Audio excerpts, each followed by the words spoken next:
जिस चीज का डर था वही हुआ। पिछले 10 साल से जो भारत ने दबदबा कायम करके रखा था ऑस्ट्रेलिया में अपनी जीत का, वो खत्म हो चुका है। पिछले 2 सीरीज जो थी बीजीटी के, भारत ने काफी अच्छा खेला था, लेकिन इस बार काफी अलग था। 3-1 जब भारत जो है वो श्रृंखला हार गई है, और काफी सारे प्रश्न जो है खड़े हो रहे हैं टीम मैनेजमेंट पे, कप्तान पे, सीनियर खिलाड़ियों पे, बॉलर्स पे, बैट्समैन पे, और भी कई सारे जगहों से प्रश्न आ रहे हैं, और प्रश्न तो उठते बनते हैं। अब शुरुआत करते हैं पर्थ से, जहां पर भारत ने काफी अच्छे तरीके से वो बुमराह के कप्तानी में जीता था। लेकिन वो जो इंटेंट जो पहले टेस्ट मैच में दिखा था ना, वो बाकी के टेस्ट मैचेस में एकदम नहीं दिखा। भारतीय टीम काफी ज्यादा ऑफ कलर दिखी, वो जो प्लान्स है वो एकदम ही नहीं दिख रहे थे, और ये कई सारे हाइज और लोज रहे हैं। और शुरुआत करते हैं भारतीय टीम के लिए क्या हाइज रहे हैं। सबसे पहला हाई तो ऑब्वियसली रहे हैं जसप्रीत बुमराह। हाल ये रहा है बुमराह का कि वो इतना ज्यादा बॉलिंग की कि एमसीजी में तो उन्होंने 50 ओवर ही बॉल कर दिए थे। इस पूरी श्रृंखला में उन्होंने काफी ज्यादा बॉलिंग करी, और उनका एवरेज मात्र 13 का है। ये दिखाता है कि आखिर क्यों इनको प्लेयर ऑफ द सीरीज का अवार्ड मिलना चाहिए था। और अकेले जसप्रीत बुमराह ने इस पूरी जो बॉलिंग लाइनअप है इसको टाना है। हाल ये हो गया था कि उनसे जोर भी नहीं लग रहा था एमसीजी में, लेकिन बाकी जो बॉलर्स है वो सपोर्ट नहीं दे रहे थे, और इसके कारण कप्तान उनको ज्यादा बॉलिंग करवा दी, और शायद कहीं ना कहीं जो एससीजी में जो अभी लास्ट इनिंग्स थी, वहां पर बॉलिंग जो है वो बुमराह नहीं कर पाए। और बुमराह की तो क्या ही बात करेंगे, और जितनी तारीफ करिएगा उतनी कम पड़ेगी बुमराह के लिए, क्योंकि उन्होंने जिस तरीके से वो प्रदर्शन करके दिखाया है, एक ये तो सुपर ह्यूमन एफर्ट जो कहते हैं ना, वो है। एक ओर से लगातार गेंदबाजी करना, वो प्रेशर डालते रहना, और हम सब फैंस के बीच वो उम्मीद जगा के रखना, जस्सी भाई यू आर जस्ट ग्रेट। अब जो अगले खिलाड़ी है वो है यशस्वी जायसवाल। बहुत ही यंग खिलाड़ी है, लेकिन वो जिस तरीके से इतने यंग एज में जो मेच्योरिटी दिखाया है ऑस्ट्रेलिया में, माइंड ब्लोइंग रहा है। एक सेंचुरी भी आई थी इनकी पर्थ में, जो कि काफी बढ़िया सेंचुरी थी, और उसके बाद 2 50s भी आई है इस श्रृंखला में इनकी।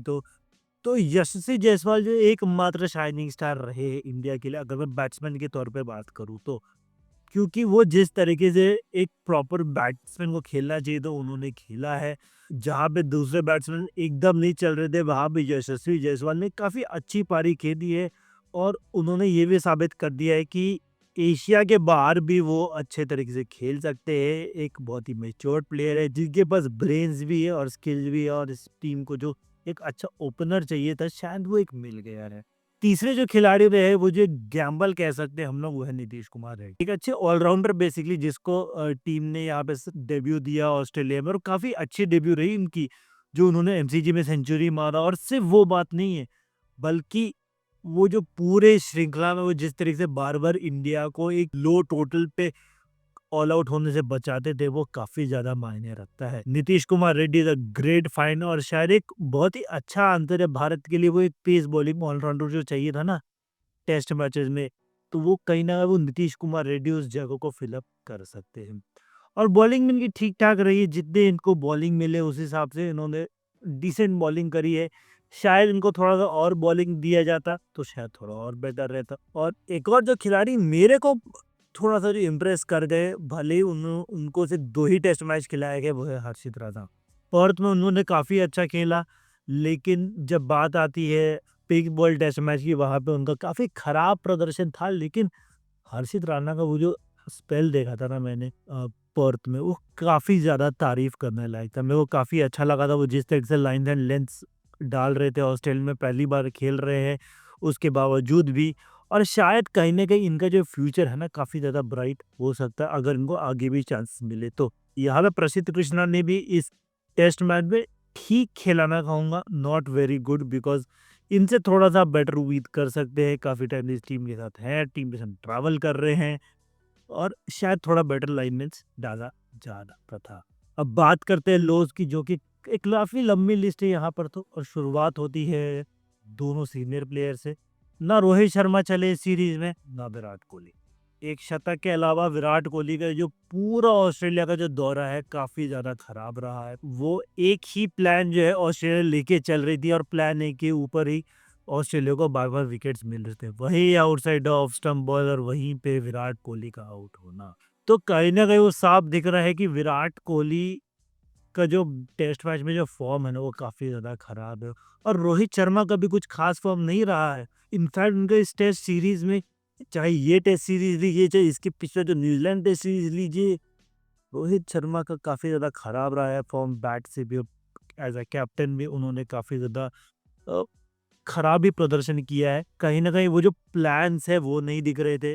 भारतीय टीम जो है वो एक अलग प्लानिंग और एक इंटेंट के संग नहीं दिख रही थी फील्ड में, जिस तरह से वो पर्थ में थी, जो हम लोग इनके पिछले बीजीटी जो ऑस्ट्रेलिया में हुए, वो टाइप का एकदम नहीं दिखा। कप्तान रोहित शर्मा उतना अग्रेसिव फील्ड सेट नहीं कर रहे थे, ये दिखा है हम लोगों को। और कहीं न कहीं इंडिया जो है बहुत ही क्लियरली अजिंक्य रहाणे, चेतेश्वर पुजारा, हनुमा विहारी जैसे खिलाड़ियों को काफ़ी मिस करी है। पूरी जो मिडल ऑर्डर है ना इस टीम, उन्होंने एकदम प्रदर्शन अच्छा नहीं किया। चाहे वो शुभमन गिल का मैं बात ले लूँ, चाहे ऋषभ पंत ने खैर सिर्फ एक ही इनिंग्स में अच्छा किया वो सिडनी के। वरना ओवरऑल देखा जाए जो पूरी जो बैटिंग लाइनअप है ना भारत की, इंक्लूडिंग ऑलराउंडर्स, उन्होंने काफ़ी ज़्यादा निराश किए एक्सेप्ट यशस्वी जायसवाल एंड नीतीश रेड्डी। ना वॉशिंगटन सुंदर वो जिस तरीके से पिछले बीजीटी में उनके प्रदर्शन दिखे थे ना वो चले, और रविंद्र जाडेजा मात्र 150 मारे थे और उसके बाद उनका भी कुछ हाल अच्छा नहीं रहा है। और अब आते हैं बॉलिंग लाइनअप पे, जहां पे जसप्रीत बुमराह को दूसरे एंड से सपोर्ट देने वाला कोई खिलाड़ी नहीं था।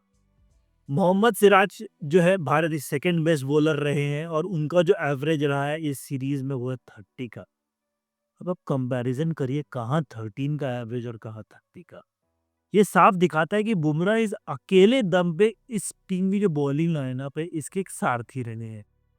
ना मोहम्मद सिराज चले, ना आकाशदीप का वो फॉर्म दिखा, प्रसिद्ध कृष्णा पैचेस में सही थे, ना हर्षित राणा बस एक टेस्ट मैच अच्छा खेले, सेकंड टेस्ट मैच में काफी खराब खेले। तो पेसर जो है ना, जो कि मेन बैटरी बननी चाहिए थी, वो काफी खराब खेली। जो पिछला बीजीटी था 2018-19 वाले, जो 2020-21 वाला, वहां पे जो भारतीय बॉलिंग लाइनअप है, स्पेशली द पेसर्स, वो एक स्पेसिफिक प्लान के साथ बॉलिंग कर रहे थे, डिसिप्लिन लाइन लेंस दिख रहे थे, और कहीं ना ऑस्ट्रेलिया को भी तंग कर रहे थे। परंतु यहाँ पे काफी ज्यादा विपरीत था। पिछला बीजीटी और इस बीजीटी पे काफी सारे डिफरेंसेस रहे हैं, उसके बारे में भी आगे चर्चा करेंगे। लेकिन ओवरऑल जो बॉलिंग लाइनअप है, पेस बॉलिंग लाइनअप, उन्होंने तो खराब प्रदर्शन किए। और यहाँ पे एक और जो सवाल खड़ा उठता है वो ये है कि आपने वॉशिंगटन सुंदर को तो उतने ओवर्स दिए ही नहीं, नहीं रविंद्र जडेजा को उतने ओवर्स करवा, ना ही नीतीश रेड्डी से। क्यों? जब आप इनको प्लेइंग लेवल में रखे हो and as a proper allrounder के तौर पे, तो आप उनसे बॉलिंग क्यों नहीं करवाई, ये सवाल खड़ा उठता है। और इस पूरे सीरीज की जो सबसे बड़ी टॉकिंग पॉइंट रही है वो ये रही है कि रविचंद्रन अश्विन का मिड सीरीज में रिटायरमेंट लेके चल जाना।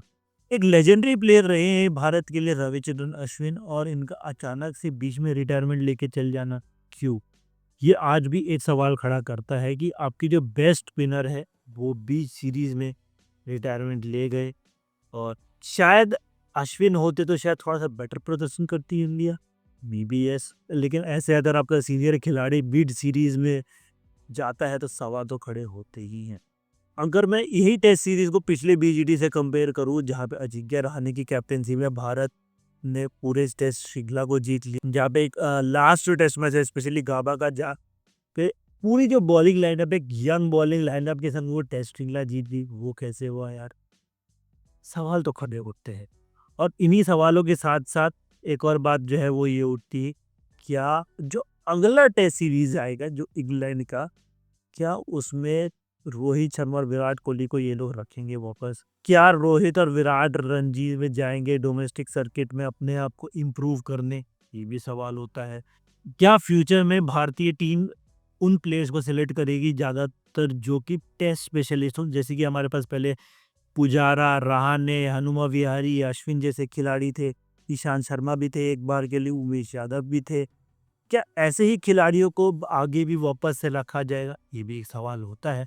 जो Bharat Arun as a coach और विराट कोहली द कैप्टन ने जो पेस बैटरी डेवलप करी थी, जो ईशांत, उमेश, भुवी जो काम करते थे, वो इस श्रृंखला में एकदम नहीं हुआ।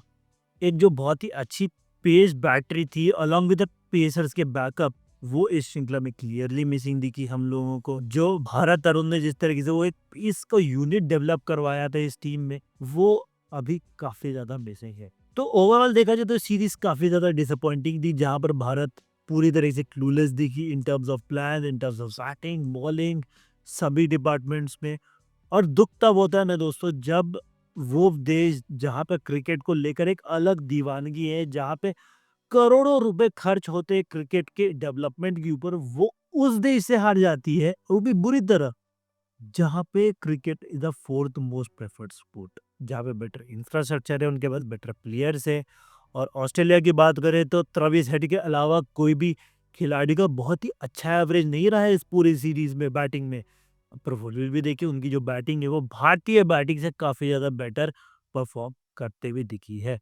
और इसी के साथ-साथ डब्ल्यूटीसी की जो फाइनल्स की जो उम्मीदें हैं, वो भी चले गए हैं। अब अगला टेस्ट सीरीज़ में तो काफ़ी समय है, अब तब तक देखते हैं कैसे-कैसे क्या डेवलपमेंट्स होते हैं। लेकिन अब आप अपनी राय बताइएगा कमेंट्स में कि क्या और बेटर्स किया जा सकता है इंडिया के इस टेस्ट सर्किट में? क्या हम लोगों को विराट और रोहित को सही में ड्रॉप कर देना चाहिए? क्या रोहित क्लूलेस कैप्टन लगे हैं? और भी कई सारे सवाल हैं, आप जवाब दीजिएगा कमेंट बॉक्स में। मिलता हूँ आप सभी के साथ एक अगली वीडियो में, एक अगले मुद्दे के साथ। टिल देन, इट्स मी टे साबू साइनिंग ऑफ एंड जय